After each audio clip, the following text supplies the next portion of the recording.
अस्सलाम वालेकुम dear students, मैं उम्मीद करता हूं कि आप सब खैरियत से होंगे। आज हम डिस्कस करने जा रहे हैं पास्ट इंडेफिनेट और पास्ट कंटिन्यूस टेंस के करेक्ट फॉर्म ऑफ वर्ब्स को। तो हम इसको स्टार्ट करते हैं। फर्स्ट ऑफ ऑल हम टेंस की डेफिनेशन देखेंगे, फिर हम उसके स्ट्रक्चर के बारे में बात करेंगे और फिर हम कुछ क्ल्यू वर्ड्स देखेंगे कि किस तरह से हम ये बयान कर सकते हैं कि यहाँ पर हमारे पास जो फ़िक्रा है वो पास्ट इंडेफिनेट का होगा और यहाँ पर हमारे पास जो सेंटेंस है वो पास्ट कंटिन्यूस का होगा। तो चलें जी, हम जो है ना वीडियो को स्टार्ट करते हैं। यहाँ पे हमारे पास पास्ट इंडेफिनेट टेंस है और साथ ही जो है ना हमारे पास यहाँ पर पास्ट कंटिन्यूस टेंस दिया गया है।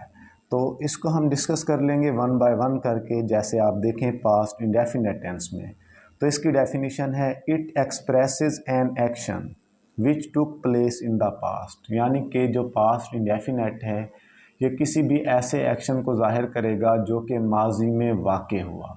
जबकि अगर हम बात करें पास्ट कंटिन्यूस की, तो इसकी डेफिनेशन में है इट एक्सप्रेसेस एन एक्शन, ये किसी ऐसे काम को ज़ाहिर करता है which was continue in the past, जो कि माजी में था यानी गुज़रे हुए वक्त में था, बट कंटिन्यू था यानी कि जारी हालत में था। तो ऐसा कोई भी आपका एक्शन, ऐसा कोई भी आपका वर्क जो कि गुज़रे हुए वक्त में हमारे पास कंटिन्यू था, तो हमारे पास पास्ट कंटिन्यूस टेंस में आएगा। जबकि जो गुज़रे हुए वक्त में हुआ तो हमारे पास कौन सा कहलाएगा, पास्ट इंडेफिनेट का कहलाएगा।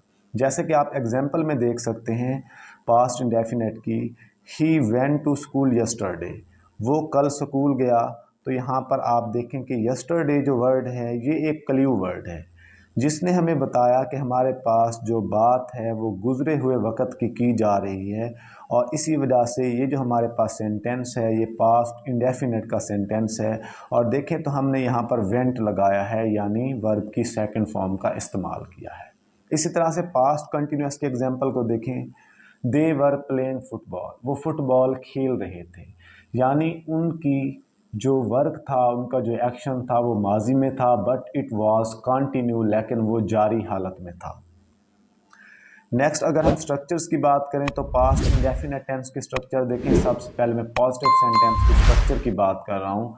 तो सबसे पहले आपने सब्जेक्ट की इंग्लिश बनानी है, उसके बाद आपने वर्ब की सेकंड फॉर्म लगानी है और फिर आपने ऑब्जेक्ट लगा देना है। जैसे पहला सेंटेंस है he went to Lahore yesterday, वो कल लाहौर गया। I posted a letter yesterday, कल मैंने एक ख़त डाक में डाला। ही डाइड 2 days ago, वो 2 दिन पहले मरा। तो ये सारे के सारे जो सेंटेंस हैं ये पास्ट इंडेफिनेट के सेंटेंस हैं। जबकि पास्ट कंटिन्यूस की बात करें तो सबसे पहले आप सब्जेक्ट की इंग्लिश बनाएंगे, उसके बाद आप वॉज या वर में से कोई एक हेल्पिंग वर्ब लगाएंगे, उसके बाद आपने वर्ब की कंटिन्यूस फॉर्म लगानी है और फिर आपने ऑब्जेक्ट लगाना है। जैसे एग्जांपल में देखेंगे, इट वॉज रेनिंग आउटसाइड, बाहर बारिश हो रही थी। वी वर प्लेइंग क्रिकेट, हम क्रिकेट खेल रहे थे। ही वॉज लर्निंग लेसन, वो सबक याद कर रहा था। तो सारे के सारे सेंटेंसेस जो हैं वो हमारे पास पास्ट कंटिन्यूस के हैं। तो सबसे पहले सब्जेक्ट था, उसके बाद आपने हेल्पिंग वर्ब वॉज या वर्ब में से कोई एक लगाया, वर्ब की आपने कंटिन्यूस फॉर्म लगाई और उसके बाद आपने ऑब्जेक्ट लगाया। इसी तरह से अगर हम नेगेटिव सेंटेंसेस की तरफ मूव करें तो इसमें पास्ट इंडेफिनेट की स्ट्रक्चर कुछ चेंज हो जाएगी। यानी सबसे पहले आप सब्जेक्ट की इंग्लिश बनाएंगे, उसके बाद आपने हेल्पिंग वर्ब डिड लगाना है और डिड के बाद नॉट लगाएंगे। अब नॉट के बाद वर्ब की फर्स्ट फॉर्म आएगी, ये चीज़ आपने माइंड में रखनी है। यानी पास्ट इंडेफिनेट टेंस का जो हमारे पास नेगेटिव सेंटेंस होगा उसमें वर्ब की सेकंड फॉर्म की जगह हम फर्स्ट फॉर्म लगाएंगे, क्योंकि हम इससे पहले डिड लगा चुके हैं जो कि ऑलरेडी डू की क्या है, सेकंड फॉर्म है। और उसके बाद आपने ऑब्जेक्ट लगा देना है, यानी सब्जेक्ट, डिड नॉट, वर्ब की first form and object. Examples देखें, he did not go there last year, वो वहाँ पर पिछले साल नहीं गया। They did not invite me to the party, उन्होंने मुझे पार्टी में दावत नहीं दी। We did not take part in the game, हमने गेम में हिस्सा नहीं लिया। तो जितने भी सेंटेंसेस हैं इसमें डिड के बाद हमने वर्ब की फर्स्ट फॉर्म लगाई है। यानी कहीं पर भी अगर ऑलरेडी डिड आ जाता है तो डिड के बाद आप लोग क्या करेंगे, वर्ब की पहली फॉर्म लगाएंगे। अभी आप लोग आ जाएं पास्ट कंटिन्यूअस टेंस में तो सबसे पहले हमारे पास सब्जेक्ट है, उसके बाद आपने वॉज या वर्ब में से कोई एक हेल्पिंग वर्ब लगाना है, फिर नॉट का इजाफा करेंगे, वर्ब की कंटिन्यूअस फॉर्म लगाएंगे और फिर आप लोग ऑब्जेक्ट लगा देंगे। एग्जाम्पल्स देखें, the girl was not screaming, जो लड़की थी वो नहीं चिल्ला रही थी। आई वॉज नॉट स्लीपिंग, मैं नहीं सो रहा था। You were sewing mother's shirt, तुम अपनी अम्मी की कमीज सी रही थी। जितने भी सेंटेंसेस हैं कंटिन्यूअस सेंटेंस हैं। आप इसके स्ट्रक्चर के अकॉर्डिंगली देख सकते हैं कि आपने इसमें सबसे पहले सब्जेक्ट लगाया है, वॉज वर्ब लगाने के बाद यानी उनमें से कोई एक, आपने वर्ब की कंटिन्यूअस फॉर्म लगाई और फिर आपने ऑब्जेक्ट लगा दिया है।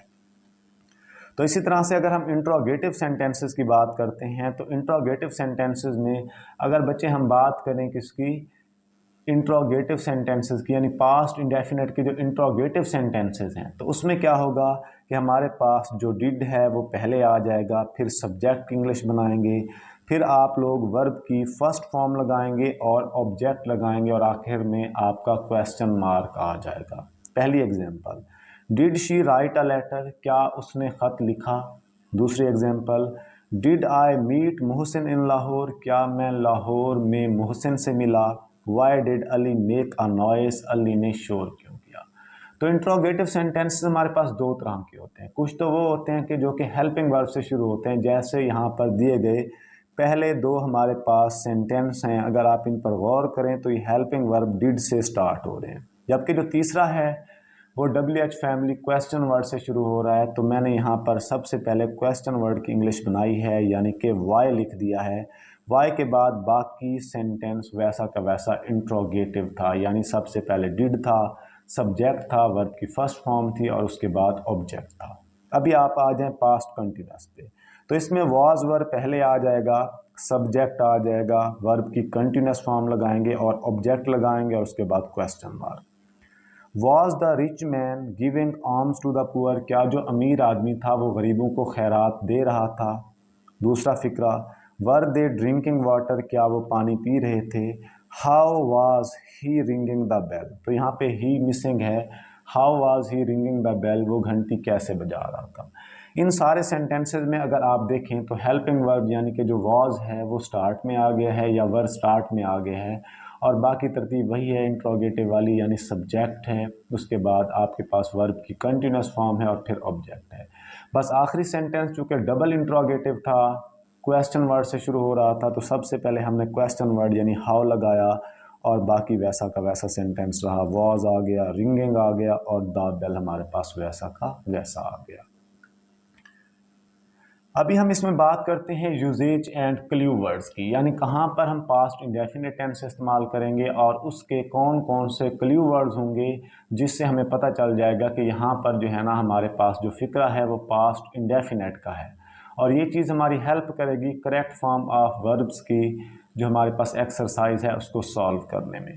तो देखें जी, पास्ट इंडेफिनिट टेंस में एडवर्ब्स ऑफ टाइम, कुछ एडवर्ब्स आ जाते हैं जो कि टाइम को शो करते हैं, यानी पास्ट के टाइम को शो करेंगे, गुजरे हुए वक्त को शो करेंगे। अगर ये आ जाएं तो आपने वर्ब की सेकंड फॉर्म लगानी है, यानी आपने फिक्रा पास्ट इंडेफिनिट का बनाना है। जैसे लास्ट है, यस्टरडे है और आगो है। ये अगर तीनों आ जाएं तो कन्फर्म है आपका जो फिक्रा है वो पास्ट इंडेफिनिट का होगा। दूसरी बात, express habit in the past, दूसरे ये जो फ़िक्रात हैं वो आपकी माजी में किसी आदत को ज़ाहिर करते हैं। जैसे यहाँ पे एग्जांपल है, ही ऑलवेज़ हेल्प द नीडी, उसने हमेशा ज़रूरतमंद लोगों की मदद की, यानी पास्ट में गुजरे हुए वक्त में उसकी हैबिट थी कि वो हमेशा क्या करता था, लोगों की मदद करता था। तो सो फॉर दैट पर्पज़ हमने इसको पास्ट इंडेफिनिट बनाया। जबकि अगर हम पास्ट कंटिन्यूस टेंस की बात करें तो इसमें देखें a work which was continue in the past, तो हम ऑलरेडी डिस्कस कर चुके हैं, कोई भी ऐसा काम जो कि माजी में जारी हालत में था वो पास्ट कंटिन्यूस में आ जाएगा।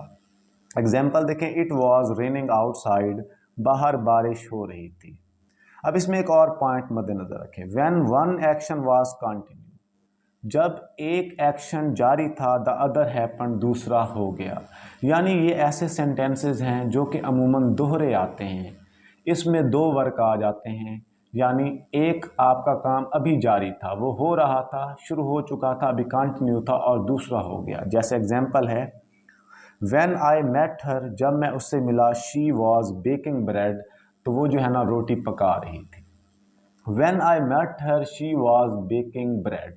तो अब इसमें पास्ट इंडेफिनेट और पास्ट कंटिन्यूस दोनों का कम्बिनेशन है, यानी वो काम जो पहले शुरू हुआ आप उसको पास्ट कंटिन्यूस में बनाएंगे, और जो दरमियान में हैपन हुआ, दरमियान में वाक़ हुआ, उसको आप पास्ट इंडेफिनेट यानी वर्ब की सेकंड फॉर्म बनाएंगे। जैसे इस सेंटेंस में क्लियर है, व्हेन आई मेट हर, जब मैं उससे मिला। अगर आप इस वर्ड मेट के ऊपर गौर करें तो ये वो काम है जो दरमियान में हुआ था। शी वॉज बेकिंग ब्रेड, वो पहले रोटी पका रही थी, यानी वो रोटी पका रही थी और फिर बाद में मैं उससे मिला। तो इसी वजह से जो सेकंड काम था यानी मेरा मिलना था, उसको मैंने पास्ट इंडेफिनेट का बनाया, जबकि जो पहला काम था उसको मैंने पास्ट कंटिन्यूस का बनाया। तो यहाँ पर मैंने नोट भी लिख दिया है, second form will be used with second action. जो दूसरा एक्शन है, जो एक्शन बाद में शुरू हुआ, उसके साथ आप वर्ब की सेकंड फॉर्म का इस्तेमाल करेंगे। Practice exercise, I met Nadeem yesterday. तो यहाँ पे अगर आप गौर करें, यस्टरडे हमारे पास एक क्ल्यू वर्ड था और इसने बताया कि यहाँ पर आप जो है ना वर्ब की सेकंड फॉर्म लगाएंगे, तो इसी वजह से यहाँ पर मैंने मेट लगा दिया। Did you see her last evening, क्या आपने उसको कल शाम देखा, यानी पिछली शाम देखा। तो लास्ट इवनिंग ने हमें बताया कि यहाँ पर आपने क्या करना है, डिड लगाना है और उसके साथ वर्ब की फर्स्ट फॉर्म लगानी है, क्योंकि इंट्रोगेटिव सेंटेंसेस में आप लोग क्या करते हैं, डिड को स्टार्ट में ले आते थे। तो यहाँ पे डिड स्टार्ट में है, बस आपने यहाँ पे यू के बाद सी लगाया, यानी वर्ब की फर्स्ट फॉर्म लगाई, क्योंकि आफ्टर डिड हम जानते हैं कि वर्ब की जो है ना वो पहली फॉर्म लगती है। द फोन रैंग, फ़ोन बजा when I was taking bath, जब जो है मैं नहा रहा था। तो देखिए फ़ोन के साथ मैंने रैंग वर्ब की सेकंड फॉर्म लगाई, जबकि आई वॉज टेकिंग बाथ जब मैं नहा रहा था। तो ये काम पहले शुरू हुआ था, इसलिए पास्ट कंटिन्यूस का बना वॉज टेकिंग बाथ, जबकि जो घंटी बजी थी वो दरमियान में बजी थी, इसलिए ये पास्ट इंडेफिनेट यानी वर्ब की सेकंड फॉर्म इस्तेमाल हुई। Pakistan one the match yesterday, तो यस्टरडे ने बताया कि आपने यहाँ पर सेकंड फॉर्म लगानी है। She said that she was washing her hair. अब यहाँ पर अगर गौर करें, उसने कहा कि वो अपने बाल जो है ना उनको धो रही थी। तो सैड वर्ब की कौन सी फॉर्म है, सेकंड फॉर्म है। तो इसने हमें बताया कि आगे आपने वॉज या वर्ब के साथ वर्ब की ing वाली फॉर्म लगानी है, जैसे यहाँ पर मैंने वॉज वॉशिंग लगा दिया है। She made tea while I was sleeping, उसने चाय बनाई जबकि मैं सो रहा था। तो देखें शी मेड टी, ये काम दरमियान में हुआ, तो वर्ब की सेकंड फॉर्म, और वॉज स्लीपिंग तो ये फर्स्ट काम था। इस तरह से आप इधर आ जाएं, वेयर वॉज ही लिविंग, वो कहाँ रह रहा था, व्हेन यू सा हिम लास्ट नाइट, जब पिछली रात आपने उसको देखा। तो ये भी वही हमारे पास केस आ गया, बस इंट्रोगेटिव सेंटेंस है तो वॉज पहले आ जाएगा और लिविंग जो है वो सब्जेक्ट ही के बाद आ जाएगा, जबकि दूसरे यानी कि यू के साथ बाद आप सा लगाएंगे, क्योंकि ये काम बाद में हुआ था, आपने बाद में देखा था। व्हेन आई रीच्ड स्कूल, जब मैं घर पहुंचा, the peon was ringing the bell. तो रीच्ड आ गया वर्ब की सेकंड फॉर्म और इसका कम्बिनेशन वॉज के साथ रिंगिंग के साथ है। He slept while the teacher was teaching the class, वो सोया रहा जबकि जो उस्ताद था वो क्लास पढ़ा रहा था, यानी जब उस्ताद क्लास पढ़ा रहा था तो वो सोया। तो यहाँ पे भी अगर आप देखें तो जो काम पहले शुरू हुआ, उस्ताद ने पहले पढ़ाना शुरू किया तो वाज टीचिंग, जबकि ऊपर हमने वर्ब की सेकंड फॉर्म स्लेप्ट का इस्तेमाल किया है। ही पास्ट MA 2 years ago, तो आगो ने हमें बताया कि आपने इसको पास्ट इंडेफिनेट का बनाना है, यानी वर्ब की सेकंड फॉर्म का इस्तेमाल करना है। तो इसलिए फॉर दैट पर्पज़ मैंने यहाँ पे वर्ब की सेकंड फॉर्म का इस्तेमाल किया है। Dear students, I hope so कि आपको जो है ना यहाँ तक बात समझ आ गई होगी। तो यहाँ तक मैं अपनी वीडियो को एंड करता हूँ और इंशाल्लाह आप लोग के साथ जो है ना वो नेक्स्ट वीडियो में मुलाकात होगी। तब तक के लिए अल्लाह हाफिज़।